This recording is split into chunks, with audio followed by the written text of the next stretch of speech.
Welcome back to the Deep Dive. Today we are really strapping in for an exhaustive, detailed look at a figure whose influence, well, it fundamentally altered not just tennis, but really the entire landscape of professional athletics and social equity. Yeah, we're talking about Billie Jean King, the champion, the activist, the icon. And the amount of source material we've worked through for you today is, frankly, immense. It really is. It covers everything from her amateur start back in '59 right through her retirement in 1990, and then all those monumental decades of activism afterwards. Our mission here is to get beyond just the stats, you know? Exactly. We want to show you, the listener, the political fights, the cultural battles she won off the court, because that's what truly defined her legacy. Because the numbers, I mean, they're incredible, don't get me wrong. Oh, absolutely. 39 total Grand Slam titles. You've got 12 singles, 16 women's doubles, 11 mixed doubles. It's staggering. But she wasn't just a dominant player. She was an architect, really. Founder of the Women's Tennis Association, the WTA, and the Women's Sports Foundation. And I think what's absolutely crucial for you to grasp in this deep dive is the sheer level of resistance, the institutional pushback she faced. Yeah. She wasn't just winning titles. She was building the structures for women to even be paid professionals while fighting the very system she was dominating. So we're going to explore how she dragged tennis, kicking and screaming sometimes, from this exclusive amateur, almost white glove spectacle into a genuine professional sport. And that put her directly at odds with the establishment. Okay, so let's unpack this. Let's start at the beginning. Long Beach, California.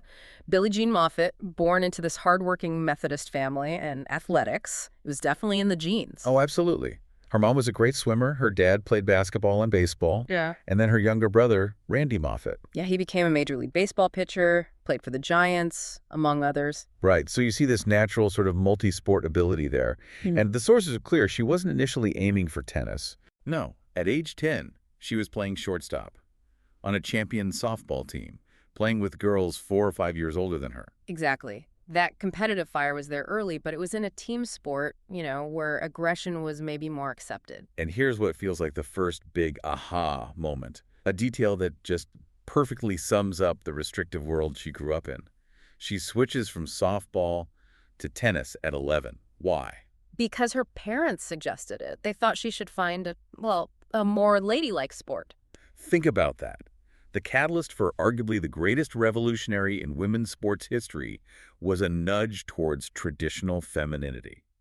Just wow. And getting into tennis wasn't easy or cheap for her family. She had to save her own money. From odd jobs, right. She scraped together $8 for her first racket. Which, adjusted for inflation, you're talking about maybe $92 today. So this wasn't some privileged kid handed the best gear. No, she was self-made from the start. She understood the value of a dollar, the value of those free lessons the city provided. And that background, that sense of fairness, maybe, it immediately clashed with the sport's inherent elitism. She hit that wall pretty early on. Yeah, that story about the youth tournament. She wasn't allowed in the group photo. Correct, because she was wearing tennis shorts. Shorts her mother had sewn for her, not the traditional white tennis dress. Unbelievable. Well, think about what that teaches a young athlete. You're excluded because of your clothes, practical clothes made by your mom. It's a lesson that the rules aren't just about the game. They're about exclusion, conformity, social power. And that seemed to just fuel this incredible ambition in her. It really did. There's that famous story. She's maybe 13 or 14, talking to her minister, who happened to be Bob Richards, the Olympic pole vaulter. Right. And she tells him, Reverend, I'm going to be the best tennis player in the world. Just lays it out there. wow, before she could even drive a car. And she started backing it up fast.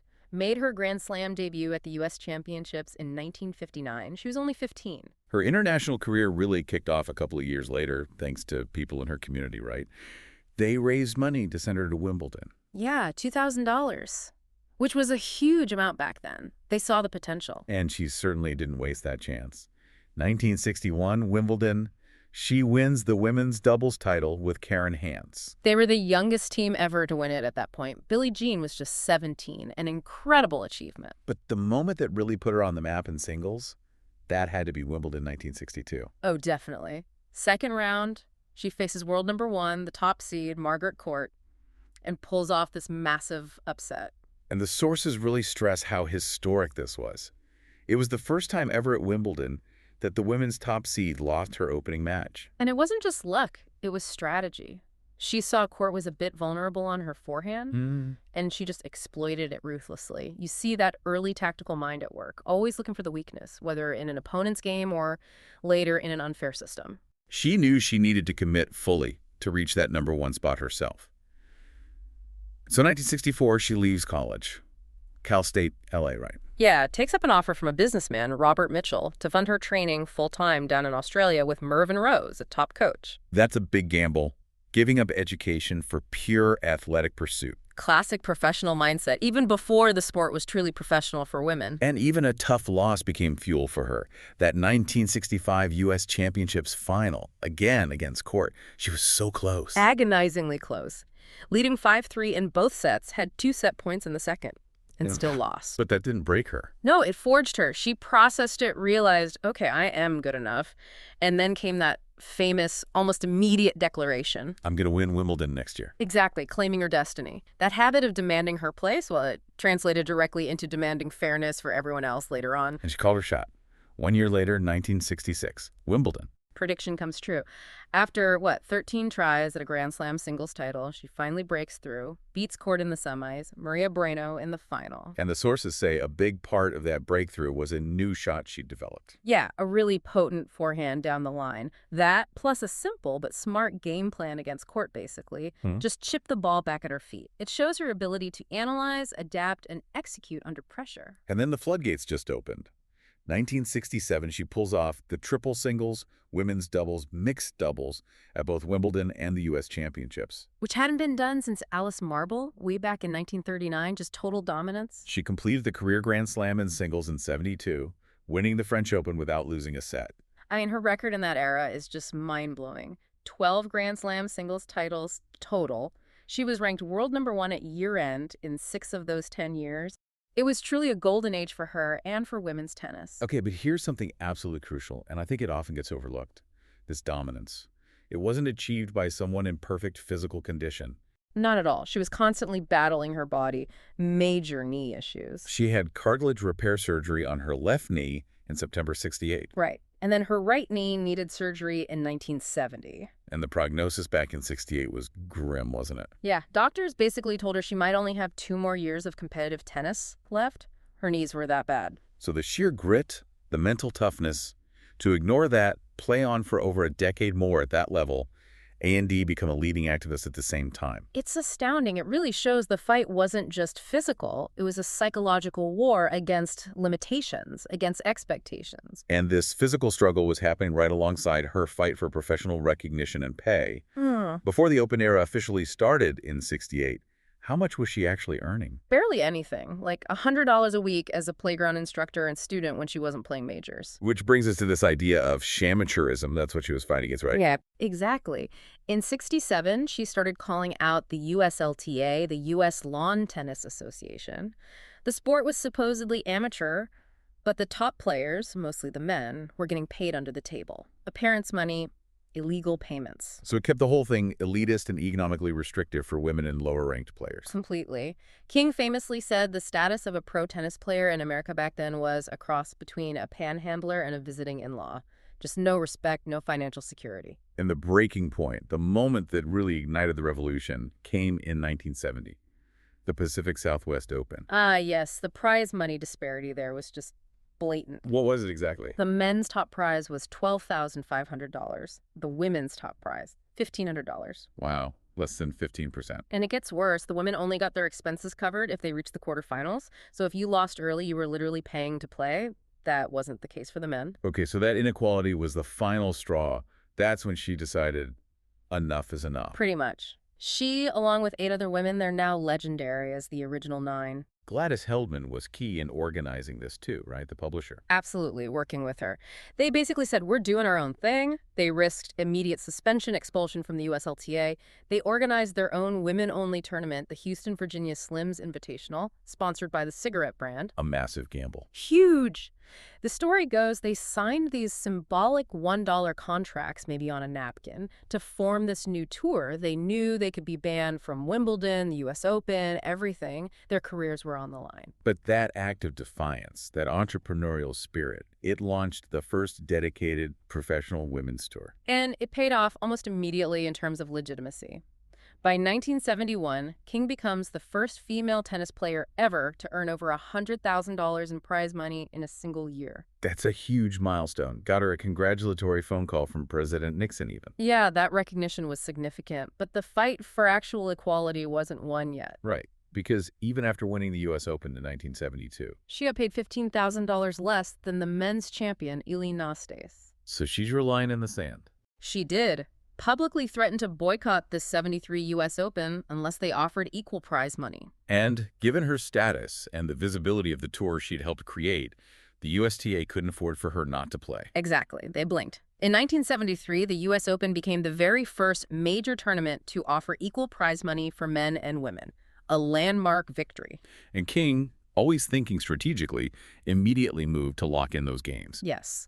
That same year, 1973, she formalizes the power they'd built by founding the Women's Tennis Association, the WTA, and serving as its first president. She knew they needed structure, governance, a unified voice. It wasn't just about protests anymore. It was about building a lasting professional institution. For everyone who came after her. Not just about winning the next match, but securing the future. Okay, so all this incredible work, building the tour, fighting for equal pay, it all kind of converged in this one massive high-stakes event in 1973 that became more than just a tennis match. Oh, absolutely. The Battle of the Sexes against Bobby Riggs. Yeah. One of the defining cultural moments of the 70s, maybe the century. We need the context here. Riggs, former world #1 back in the 40s, now 55 years old. And a self-proclaimed male chauvinist pig and hustler, his whole shtick was that the women's game was so inferior, he could still beat any top female player. And the alarming thing was, he had kind of already proved part of his point. He played Margaret Court a few months earlier. Yes, the infamous Mother's Day Massacre.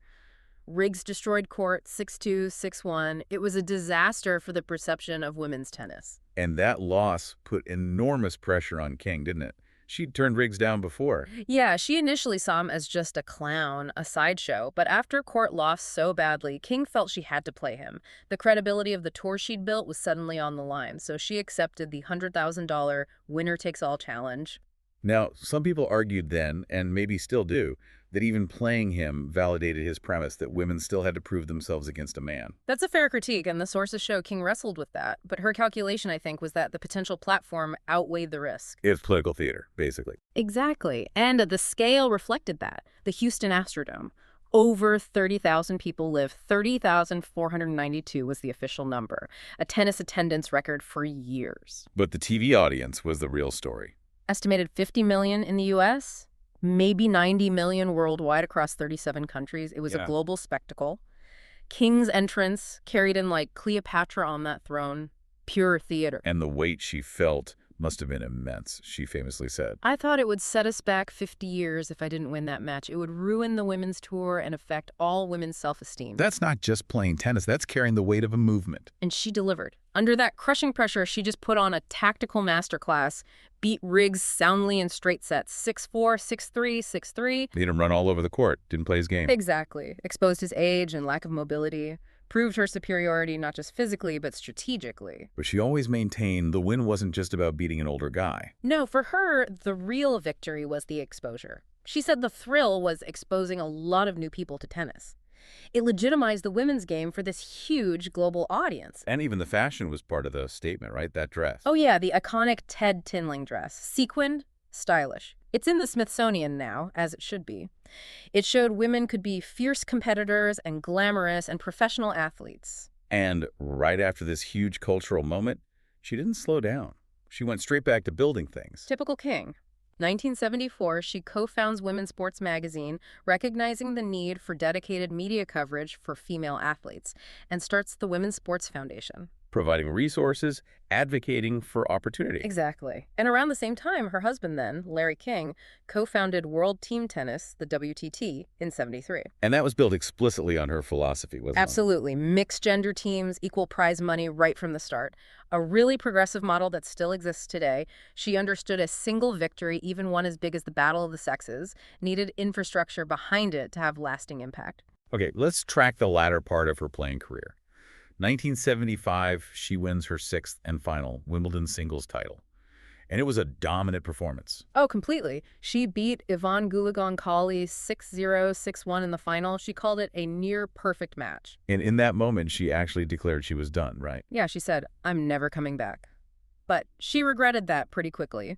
Later said she felt she wasted 1976 by being on the sidelines. So despite the knee surgery, she'd had several. By then, she comes back. Had a third knee surgery in late 76, this time on the right knee. Doctors are advising retirement again. Strongly advising it. But she just wouldn't quit. There's that great quote capturing her spirit about the pain in the mornings. "I will suffer, but I will be back." And she did come back, competing in singles into 1977 and beyond, still reaching Wimbledon semis in the early 80s. Her longevity, considering the state of her knees, is just incredible. In 1983, she wins the Edgbaston Cup tournament. She's 39 years old, nearly 40. Making her the oldest WTA player ever to win a singles title. That record still stands, I think. I believe so, yes. And her doubles career continued even longer. Her 39th and final Grand Slam title came in 1980, mixed doubles at the U.S. Open, partnering with Martina Navratilova. But during these later playing years, she was dealing with this immense personal struggle, something that eventually became very public and had huge professional consequences. Yeah. She married Larry King back in 1965. She actually credits him with introducing her to feminist ideas. But by 1968, she'd realized she was attracted to women. So she's carrying this secret, this internal conflict, during her peak years of playing in activism. Exactly. And the pressure just exploded in 1981 with that palimony lawsuit. Her former secretary, Marilyn Barnett, sued her and Larry, Claiming half their income, the Malibu house.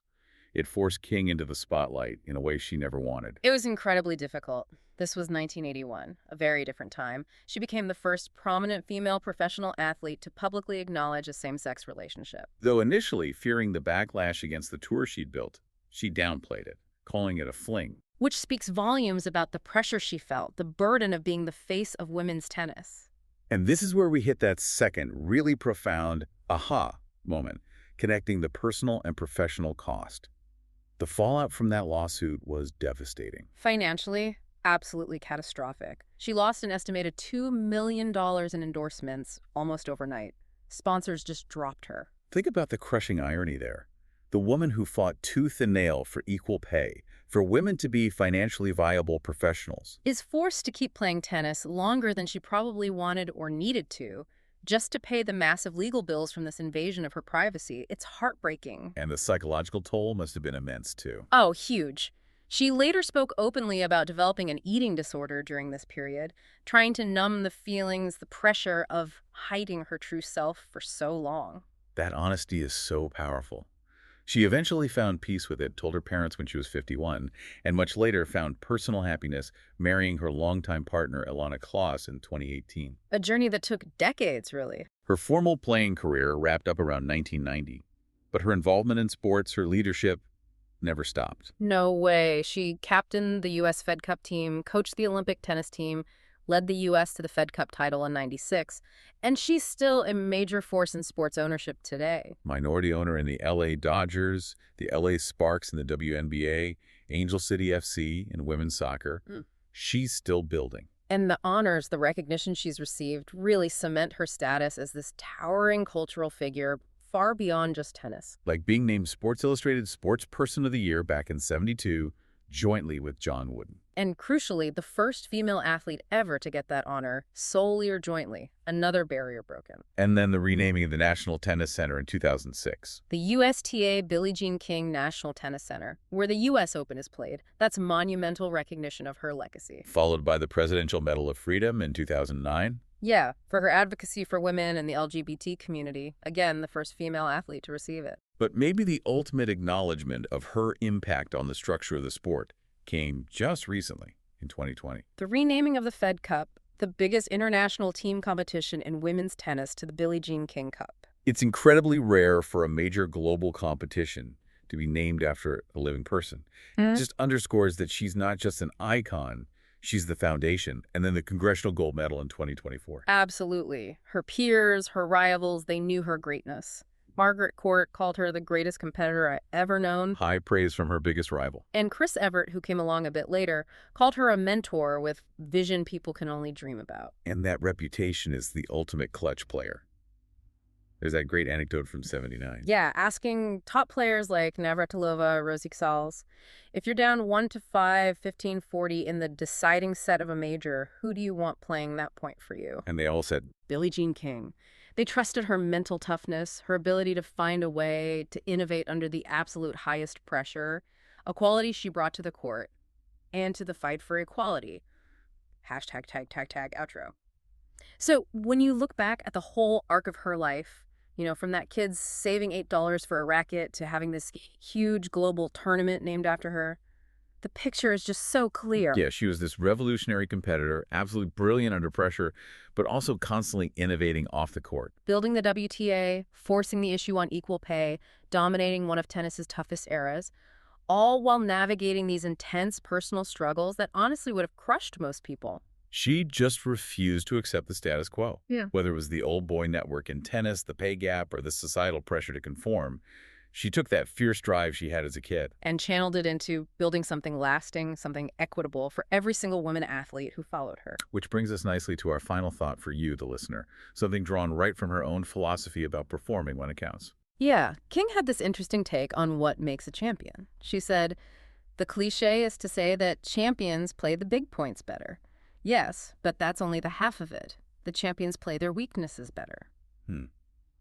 That's counterintuitive. It's not just about leaning on your strengths. It's about shoring up your vulnerabilities, understanding how you might fail and preventing it. Exactly. And she also offered this insight into her own motivation later in life, which kind of reframes the whole idea of competition. She said, I'm a perfectionist much more than I'm a super competitor, and there's a big difference there. A perfectionist more than a competitor. So think about that in your own life, whatever you're pursuing. Is your main drive just to beat the other person? Or is it this internal, relentless quest for perfection, for executing flawlessly, that really pushes you? And could it be that really acknowledging and addressing your weaknesses, like King suggests, is actually the key to achieving that kind of perfection under pressure? Something to definitely mull over. A deep dive indeed. It certainly is. Thanks for joining us today. We'll be back next time with another deep dive into fascinating source material.